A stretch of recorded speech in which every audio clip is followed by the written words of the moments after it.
Thank you for the scholarship. Your support enabled me to pay for a class that I really needed to take and was actually one of my final graduation requirements for my degree plan. Some of the great relationships that I established with some of the faculty here and honestly students were Professor Gao. She was my psychology professor, really intelligent, really did a great job at incorporating students to honestly think a little bit differently and even challenge some of their opinions in a really healthy space.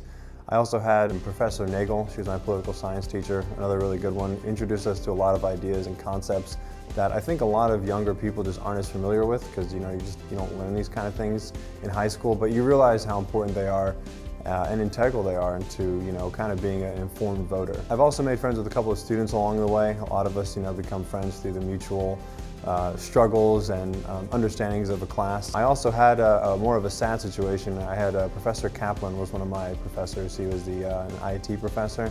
He had tragically passed away last semester, actually, and I went to his funeral. So it was an interesting, I guess you could say, duality kind of, right? Because I'm seeing students for the first time in my class and I'm seeing my professor, but I'm also, seeing him in a different sense. Honestly, just be honest with yourself, sit down with yourself, figure out what you really want to do. Obviously I'm a little bit of an older student, but even if you're someone fresh out of high school, I can tell you now that it's still just as hard when you're older to figure out what you want to do.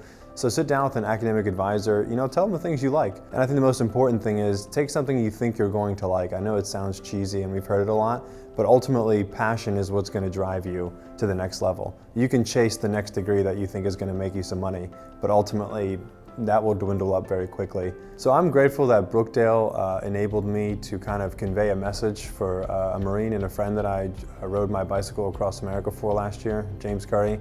Brookdale reached out to me. They wanted me to be a part of the story. They wanted to bring the story to life.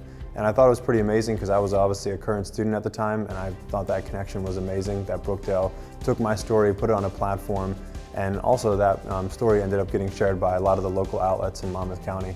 The major that I pursued here at Brookdale was humanities.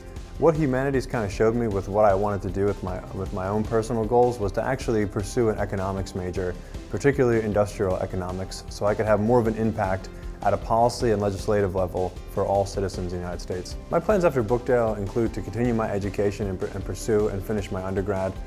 Beyond that though, I'd also like to actually once again bike across America. I have a couple of veteran friends that were actually reached out to me through the whole process and were interested in what I did and why I did it. And one of them actually feels compelled to do the same thing for a similar story. And ultimately it's just to reconnect with friends and with students as I continue on my education.